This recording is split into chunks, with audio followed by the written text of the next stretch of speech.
Hello बच्चों, कैसे हो? आप सभी का वेलकम है एक नए टॉपिक में, नए चैप्टर में, जो फिजिक्स का क्लास 11th का चैप्टर नंबर 9 है, ठोसों के यांत्रिक गुण। ये जो चैप्टर है बहुत ही इम्पोर्टेंट है और आपकी परीक्षा की दृष्टि से बहुत इम्पोर्टेंट है ये। इसके हमने कुछ टॉपिक डिवाइड किए हैं, जिन टॉपिकों के बारे में हम अध्ययन करेंगे इस चैप्टर में। जैसे प्रत्यास्थता क्या है, पहला टॉपिक आपका है। दूसरा है प्रतिबल क्या है। तीसरा है हुक का नियम क्या है। चौथा है विकृति किसे कहते हैं। प्रत्यास्थ ऊर्जा क्या है। प्रत्यास्थता गुणांक क्या है। इन टॉपिकों का इस चैप्टर में हम अध्ययन करेंगे। इसमें कुछ इम्पोर्टेंट पॉइंट हैं बच्चों। किसी वस्तु का पूर्णतया दृढ़ होने के लिए यंग प्रत्यास्थता गुणांक का मान कितना होना चाहिए? अनंत होना चाहिए। ये आप बिल्कुल नोट कर लें। अगर कोई वस्तु पूर्णतया दृढ़ है यानी कि कठोर है, तो उसके लिए जो यंग प्रत्यास्थता गुणांक है वो क्या होना चाहिए? अनंत होना चाहिए। अगर वह अनंत है तो वस्तु जो है वो पूर्णतया दृढ़ होगी। रबड़ की अपेक्षा इस्पात जो स्टील होती है, उससे बनी हुई जो वस्तु है वो अधिक प्रत्यास्थ उत्पन्न करती है। संपीड़ितता का एसआई मात्रक बच्चों मीटर स्क्वायर प्रति न्यूटन होता है। विकृति का कोई मात्रक नहीं होता है, आपने पढ़ा है जब हमने मात्रक बताए थे। यह एक विमाहीन राशि है, या हम मात्रकहीन राशि भी इसको कह सकते हैं। पायसन अनुपात का मान ठोस पदार्थ के लिए 0.5 से कम होना चाहिए। अगर ठोस पदार्थ है तो उसका जो पायसन अनुपात है वो 0.5 से कम होना चाहिए। पायसन अनुपात जो है पार्श्व अनुपात है। ये क्या होता है दोस्तों? पार्श्विक विकृति और अनुदैर्ध्य विकृति के अनुपात को ही हम क्या कहते हैं? पायसन अनुपात कहते हैं। तो नोट कर लें, पायसन अनुपात को हम सिग्मा से प्रदर्शित करते हैं और ये होगा आपका अनुदैर्ध्य विकृति बटे अनुदैर्ध्य, यहाँ पर एक गलत लिखा है, पार्श्विक विकृति बटे अनुदैर्ध्य विकृति। ओके, इसके बाद आता टॉपिक संपीड्यता। संपीड्यता क्या है? किसी पदार्थ के आयतन प्रत्यास्थता गुणांक b के व्युत्क्रम को उस वस्तु पदार्थ की संपीड्यता कहते हैं और इसे हम बीटा से व्यक्त करते हैं। यानी बीटा इक्वल टू क्या है? 1 आयतन प्रत्यास्थता गुणांक। तो संपीड्यता क्या है? अगर किसी पदार्थ का आयतन प्रत्यास्थता गुणांक b है तो इसके जो व्युत्क्रम है उसको ही क्या कहेंगे? हम संपीड्यता कहते हैं। नोट कर लें संपीड्यता क्या है और इसे हम किससे प्रदर्शित करते हैं? बीटा से। ओके, नेक्स्ट टॉपिक हमारे होंगे प्रत्यास्थता क्या है, इसका एग्जाम्पल, इसका अर्थ, सीमाएं क्या हैं और परिभाषा। उसके बाद अगला टॉपिक होगा हमारा प्रतिबल क्या है, इसका मात्रक, विमीय सूत्र, अविलंब और अपरूपण अनुदैर्ध्य किसे कहते हैं। प्रत्यास्थता गुणांक क्या है? यंग का प्रत्यास्थता गुणांक है। आयतन प्रत्यास्थता गुणांक दृढ़ता है, ये सभी हम पढ़ेंगे। हुक का नियम पढ़ेंगे, इसमें विकृति किसे कहते हैं इसको पढ़ेंगे। प्रत्यास्थ ऊर्जा क्या है इसको पढ़ेंगे। तो ये टॉपिक अब नेक्स्ट आने वाले। सबसे पहले हम पहला टॉपिक है उसको अध्ययन करेंगे इस वीडियो में, प्रत्यास्थता क्या है। तो चलते हैं फर्स्ट टॉपिक पर। देखो बच्चों, प्रत्यास्थता को समझने से पहले हमें इस टॉपिक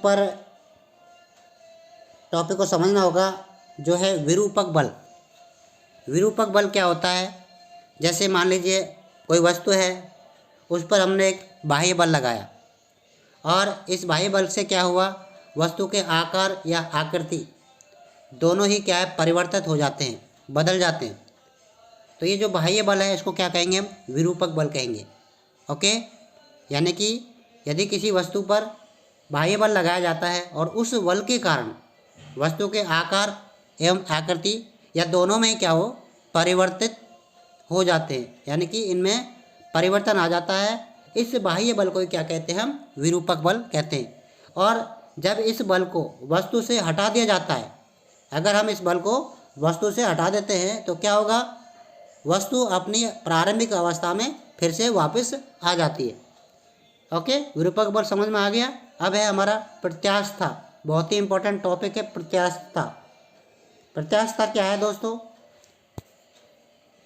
किसी वस्तु का वह गुण किसी वस्तु का वह गुण जिसके कारण वस्तु पर लगाए गए विरूपक बल के कारण उत्पन्न आकार अथवा आकृति के परिवर्तन का विरोध करती है, और जैसे ही वस्तु से यह विरूपक बल हटा दिया जाता है वस्तु अपनी प्रारंभिक अवस्था में वापस लौट आती है। इस गुण को, वस्तु के इस गुण को क्या कहते हैं? हम प्रत्यास्थता कहते हैं। इलास्टिसिटी यानी कि प्रत्यास्थता कहते हैं। जैसे ही हम किसी वस्तु पर बाह्य बल लगाते हैं यानी विरूपक बल लगाते हैं, और विरूपक बल लगाने के कारण क्या होगा? वस्तु के आकार आकृति में परिवर्तन होगा, बट विरूपक बल हटाएंगे तो वापस अपनी अवस्था में लौट आती है। यानी कि किसी वस्तु का वह गुण जिसके कारण उस वस्तु पर लगाए गए विरूपक बल के द्वारा उत्पन्न आकार या आकृति में परिवर्तन का विरोध करती है। कोई वस्तु पर अगर बाह्य बल लगा रहे हैं तो जो उसकी आकृति में परिवर्तन हो रहा है उसका अगर विरोध हो रहा है, और अगर वो विरूपक बल हटा दिया जाए, विरूपक बल को हटा दिया जाए तो क्या होगा? वह अपनी प्रारंभिक अवस्था में लौट आती है। इस गुण को क्या कहते हैं? प्रत्यास्थता कहते हैं। जैसे एग्जाम्पल के द्वारा बताया गया, फर्स्ट प्रारंभिक अवस्था आपको दिखाई गई है। इस चित्र में एक रस्सी है जो h लंबाई की है, इस पर यह विरूपक बल लगाया जा रहा है, वेट इसमें जोड़ दिया गया है तो इसके आकार में परिवर्तन आ गया। ओके, अब इस विरूपक बल को हटा दिया जाए तो वापस ये अपनी पुरानी पहली अवस्था में ही आ गई। ओके, तो ये क्या होती है? प्रत्यास्थता होती है। इसके कुछ एग्जाम्पल है प्रत्यास्थता के। जैसे जब हम रबड़ से बनी किसी डोरी को खींचते हैं, ठीक है, तो उसकी आकार अथवा आकृति क्या हो जाती है? बदल जाती है, अर्थात उसकी लंबाई बढ़ जाती है और मोटाई क्या हो जाती है? कम हो जाती है। पर जैसे ही वस्तु को छोड़ दिया जाता है वह अपनी पुरानी अवस्था में ही आ जाती है, यानी कि जो पहले अवस्था थी उसी में वो लौट आती है। इसी प्रकार जब किसी स्प्रिंग को किसी बाह्य बल द्वारा खींचा जाता है तो उसकी लंबाई में वृद्धि हो जाती है, और जैसे ही वह बाह्य बल स्प्रिंग से हटा दिया जाता है तो क्या होगा? स्प्रिंग अपनी पुरानी अवस्था में, प्रारंभिक अवस्था में लौट आती है। इस गुण को ही क्या कहते हैं? प्रत्यास्थता कहते हैं। अब प्रत्यास्थ वस्तुएं क्या होती हैं? प्रत्यास्थ वस्तुएं होती हैं जो बाह्य बल यानी विरूपक बल के हटा देने पर अपनी पुरानी पूर्व अवस्था में पूर्ण रूप से लौट आती हैं, यानी कि जैसी थी वैसी ही वापस हो जाती हैं। उन्हें क्या कहते हैं? प्रत्यास्थ वस्तुएं कहते हैं। इसके अंदर प्लास्टिक वस्तुएं होती हैं। वह वस्तु जो विरूपक बल के हटा देने पर अपनी प्रारंभिक अवस्था में पूर्ण रूप से नहीं आ पाती, उन्हें क्या कहते हैं? प्लास्टिक वस्तुएं कहते हैं। यानी कि हमने एक बाह्य बल लगाया, विरूपक बल, और उस वस्तु के आकार में परिवर्तन हो गया, लेकिन विरूपक बल हटाने के बाद में वह अपनी अवस्था में यानी पहली अवस्था में नहीं आ पाती, तो इनको क्या कहेंगे? प्लास्टिक वस्तुएं कहेंगे। दृढ़ वस्तुएं क्या होती हैं? वह वस्तु जो विरूपक बल के हटा देने पर इनके आकार और आकृति में कोई परिवर्तन नहीं होता, दृढ़ वस्तुएं कहते हैं। जैसे मिट्टी है, पत्थर है, दीवार है। ओके, प्रत्यास्थता की सीमा क्या है? एक सीमा होती है, प्रत्यास्थता की लिमिट होती है। उससे ज़्यादा अगर आपने उस पर विरूपक बल लगाया तो फिर मामला गड़बड़ हो जाएगा। जैसे कि आपको पता है कि प्रत्यास्थ वस्तुओं पर जैसे ही हम विरूपक बल को हटा दिया जाता है तो वह अपनी पूर्णतः अपनी पूर्वावस्था को प्राप्त कर लेती है। लेकिन प्रत्यास्थता का गुण है विरूपक बल के एक निश्चित मान तक ही सीमित है। अगर आपने ज़्यादा विरूपक बल लगा दिया उसकी लिमिट से तो क्या होगा? वो अपनी अवस्था को खो देंगे। अगर उससे ज़्यादा वस्तु पर विरूपक बल लगा दिया जाता है तो वस्तु टूट भी सकती है या वह वस्तु सदैव के लिए बढ़ सकती है, वह अपनी प्रारंभिक अवस्था में नहीं लौट आएगी। अर्थात किसी वस्तु पर लगाए गए विरूपक बल की वह सीमा जिसके अंतर्गत वस्तु में प्रत्यास्थता गुण उपस्थित रहता है उसे प्रत्यास्थता की सीमा कहते हैं। तो लिमिट है इलास्टिसिटी की क्या है? अगर मान लीजिए किसी वस्तु पर हमने विरूपक बल लगाया और वो सीमा के अंतर्गत वस्तु में प्रत्यास्थता का गुण उपस्थित रहता है, अगर वह अपनी पूर्व अवस्था में लौट आती है। अगर पूर्व अवस्था में लौट नहीं आती है तो प्रत्यास्थता की सीमा एंड हो गई दोस्त। ओके, सबसे अधिक प्रत्यास्थता वाला पदार्थ स्टील है। रबड़ स्टील से पीछे है। प्रत्यास्थता के गुण में क्योंकि रबड़ की अपेक्षा स्टील की प्रत्यास्थता की सीमा अधिक होती है, इसलिए स्टील सर्वाधिक प्रत्यास्थ वाला पदार्थ है। सबसे ज़्यादा प्रत्यास्थ कौन सा पदार्थ है? स्टील है। सेकंड नंबर पे क्या है? रबड़। कुछ क्वेश्चन है देखिए, सबसे अधिक प्रत्यास्थता वाला पदार्थ है, तो अभी हमने आपको आंसर दिया था, क्या है? स्टील। प्रत्यास्थता क्या है? किसी वस्तु के खींचने का गुण। नोट कर लें आपकी नोटबुक में, प्रत्यास्थता क्या है? किसी वस्तु के खींचने का गुण। ओके, तो ये हमारा टॉपिक हो गया प्रत्यास्थता के ऊपर। नेक्स्ट टॉपिक है हमारा प्रतिबल क्या है? प्रतिबल, बल तो हमने पढ़ा है, बट प्रतिबल क्या है? इसका मात्रक, विमीय सूत्र, अविलंब और अपरूपण यानी कि अनुदैर्ध्य बल क्या होता है, तो इस टॉपिक को हम पढ़ेंगे। तो सबसे पहले हमारा था प्रतिबल। देखिए इसमें क्या है, जब कोई वस्तु है उस पर बाह्य बल यानी कि विरूपल बल लगाया जाता है, विरूपक जो बल है उसको लगाया जाता है, तो वस्तु के आकार अथवा आकृति में क्या होगा? परिवर्तन हो जाता है, तथा वस्तु में आंतरिक प्रत्यानयन बल उत्पन्न हो जाता है, जो वस्तु को पूर्ण अवस्था में लाने का प्रयास करता है। यह साम्यावस्था होती है। साम्यावस्था में किसी वस्तु के एकांक क्षेत्रफल पर कार्य करने वाले आंतरिक प्रत्यानयन बल को हम क्या कहते हैं? प्रतिबल कहते हैं। तो प्रतिबल की डेफिनेशन आप नोट कर लें। साम्यावस्था में किसी वस्तु के एकांक क्षेत्रफल पर कार्य करने वाले आंतरिक प्रत्यानयन बल को ही क्या कहेंगे? हम प्रतिबल कहते हैं। ओके, तो प्रतिबल समझ में आ गया? ओके, जब किसी वस्तु पर बाह्य बल लगाया जाता है यानी कि विरूपल बल लगाया जाता है, तो क्या होगा? वस्तु के आकार अथवा आकृति में परिवर्तन हो जाता है। लेकिन क्या होता है, वस्तु में एक आंतरिक प्रत्यानयन बल उत्पन्न हो जाता है और उस की वजह से वस्तु पूर्वावस्था में आने का प्रयास करती है। इसे क्या कहते हैं? साम्यावस्था कहते हैं। तो साम्यावस्था में किसी वस्तु के एकांक क्षेत्रफल पर कार्य करने वाले आंतरिक प्रत्यानयन बल को हम क्या कहते हैं? प्रतिबल कहते हैं। माना साम्यावस्था में किसी वस्तु का क्षेत्रफल ए है और उस पर आरोपित बल क्या है? एफ, तो प्रतिबल क्या होगा? प्रत्यानयन बल बटे क्षेत्रफल, प्रत्यानयन बल बटे क्षेत्रफल, यानी कि प्रतिबल होगा आपका एफ बटे ए। ओके, प्रतिबल का मात्रक, क्योंकि एफ बटे ए तो न्यूटन बटे मीटर स्क्वायर हो गया।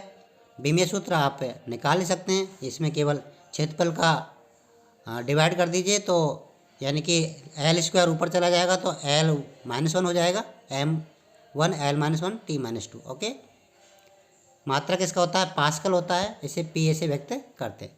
प्रतिबल के प्रकार दो प्रकार होते हैं, अविलंब प्रतिबल और स्पर्श रेखीय अपरूपण प्रतिबल।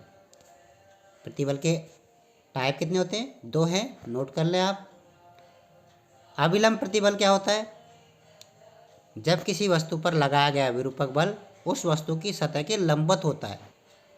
अगर आप लंबवत प्रतिबल लगा रहे हो तो कैसा बल होगा आपका? अविलंब प्रतिबल कहलाता है। ओके, वस्तु में होने वाले परिवर्तन के आधार पर अविलंब प्रतिबल भी दो प्रकार के होते हैं, एक तनन प्रतिबल और एक संपीड्य प्रतिबल। ओके, अब तनन प्रतिबल क्या है? यदि किसी वस्तु पर विरूपक बल लगाने से इसकी लंबाई में वृद्धि होती है तो वस्तु पर कारक प्रतिबल को क्या कहते हैं? तनन प्रतिबल कहते हैं। यदि लंबाई की तथा ए अनुप्रस्थ काट, ए लंबाई है और ए अनुप्रस्थ काट का क्षेत्रफल है, अगर कोई बेलनाकार छड़ है जिसके दोनों सिरों पर बाहर की ओर बल लगाने से उसकी लंबाई डेल्टा एल में वृद्धि हो जाती है, तो तनन प्रतिबल होगा F/A। नेक्स्ट है संपीडन प्रतिबल। यदि किसी वस्तु पर विरूपक बल लगाने से उसकी लंबाई में कमी होती है, संपीडन मतलब वापस से उसका कम होना, तो वस्तु पर कार्य बल क्या होगा? प्रतिबल क्या होगा? संपीडन प्रतिबल होगा। स्पर्श रेखीय या अपरूपण प्रतिबल सेकंड है आपका, स्पर्श रेखीय अपरूपण। जब किसी वस्तु की सतह पर विरूपक बल स्पर्श रेखीय दिशा या समांतर दिशा में लगाया जाता है तो वस्तु की आकृति परिवर्तित हो जाती है, जबकि वस्तु का आयतन अपरिवर्तित रहता है। इस स्थिति में वस्तु के एकांक क्षेत्रफल पर कार्यरत आंतरिक प्रतिबल को स्पर्श रेखीय या अपरूपण प्रतिबल कहते हैं। यानी कि सीधी बात है, स्पर्श रेखीय दिशा में अगर हम विरूपक बल लगा रहे हैं तो उसकी आकृति आकार में तो परिवर्तन हो जाता है, बट उसके आयतन में परिवर्तन नहीं होता। तो यहाँ पर हम एक दिशा में ये प्रतिबल लगाया है, सॉरी बल लगाया है इधर से, तो यहाँ से ये जो आकृति है वो चेंज हो रही है, इतना आगे बढ़ गया है और ये आगे इधर से बढ़ गया है क्योंकि फोर्स यहाँ से लगाया जा रहा है। ओके, तो इसकी आकृति चेंज हो गई है। तो इस प्रकार के प्रतिबल को क्या कहेंगे हम? स्पर्श रेखीय अपरूपण प्रतिबल कहते हैं। और ये जो होता है आपका वही F/A होगा। प्रतिबल और दाब में क्या अंतर? क्योंकि ये दोनों टॉपिक एक जैसे हैं। दाब तो आपको पता ही है, किसी वस्तु के अनुप्रस्थ काट के एकांक क्षेत्रफल पर कार्य करने वाले आंतरिक बल को क्या कहते हैं? प्रतिबल कहते हैं। जबकि किसी पृष्ठ के प्रति एकांक क्षेत्रफल पर कार्य करने वाले अभिलंबत बल को क्या कहते हैं? दाब। तो दाब तो अभिलंबत नीचे की ओर लगेगा, उसके लंबत होगा, जबकि प्रतिबल क्या होगा?